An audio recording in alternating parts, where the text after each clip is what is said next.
With that, President-elect Trump finishes. He said that this has been the greatest political movement of all time. He wants to help heal the country that needs help. He will fix the borders. Indeed, he said he will fix everything. He asked the crowd at one point, is this crazy? Some of you might well have views on that. He said he's the 45th and the 47th President of the United States. He will fight for you and your families. He will make the country strong, safe and prosperous.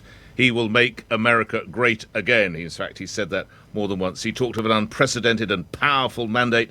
He will take back control of the Senate. And again, he referenced the Make America Great movement. His family came on, Melania, then the rest. J.D. Vance was briefly up there. The vice president-elect, of course, he spoke. He said he'll take the country around. He will seal up the borders. People can only come in legally.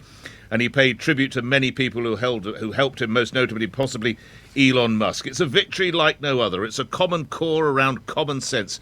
He will stop the wars. It's a massive victory for democracy and freedom. And he referenced the 900-plus rallies that he's had, of course, one of which I attended up in Pennsylvania earlier this week. Perhaps one of the most powerful lines, whether you agree or not agree, God spared my life for a reason. And he referenced his first term as a great first term.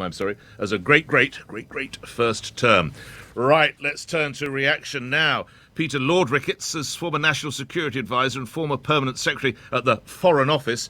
And let's look at the foreign aspect of this. We cherish our special relationship. How will it be under Sir Keir Starmer and President Donald J. Trump? Lord Ricketts, good morning, and thank you for holding. I'm terribly sorry. I've probably inconvenienced your morning, but there's not a lot I can do when the President chooses to speak at that time. Morning to you, sir. Good morning. Well, it's a voice we're going to have to get used to again, isn't it? We're going to hear a great deal of that over the next 4 years, by the sound of it.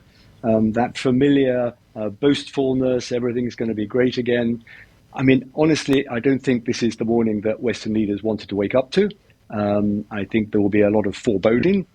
We know what Donald Trump is like as a president, and this time, he'll be a more experienced Donald Trump. Keir Starmer, though, has to be a pragmatist. Like all politicians, if he's the president of the US, he's not, of course, yet finally confirmed, but if he is, then the UK has to have a relationship with the Trump administration. It's an important relationship strategically for defense, security, intelligence, economically for our trade. So I'm sure the government will be working to establish the best relationship they can. Starmer did go and see him in Mar-a-Lago some time ago, so they do have the beginnings of a relationship, but it's going to be a rough ride. There's no doubt about that. Lord Ricketts, when President-elect Trump refers back to his as a great first term, how accurate a summation is that in your view?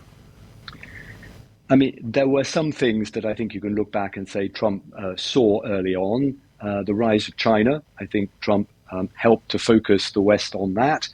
He did encourage NATO countries to spend more on defense, but there was a great deal wrong as well. I mean, his protectionism, I think, weakened America. It damaged world trade.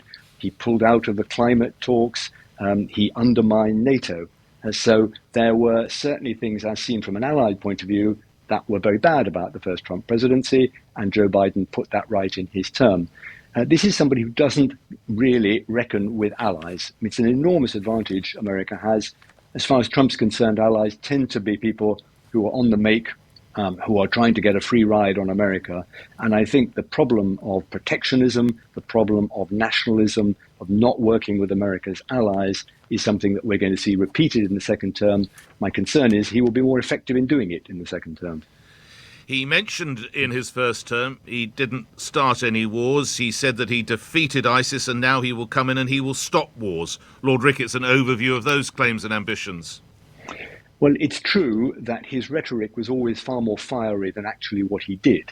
And he was always very cautious. I think part of his nationalism is an isolationism, is making sure America doesn't get involved in entanglements overseas, drawing it into military operations. He did use American military power against Syria once or twice, but he was very cautious. And so, although I think he will encourage Netanyahu to be as aggressive as he needs to be, I do not think that he will accept war between the US and Iran, something that Netanyahu would love to pull Americans into direct conflict with Iran. I think Trump will be very cautious about that. My big concern would be what he does about Ukraine. He's boasted that he will fix a deal with Putin on day one. whatever he does in that direction will undermine Zelensky and undermine NATO. So we're not going to see 4 years of America going to war overseas, that's for sure, but he could do real damage to NATO by the way he handles the Ukraine crisis over the heads of everybody else with President Putin. I know you have to get away, and I won't inconvenience you anymore. Again, sorry for the 22 minutes that we couldn't get you to air or whatever it was. Peter, now Lord Ricketts, thank you. You served as National Security Advisor and former Permanent Secretary at the Foreign Office.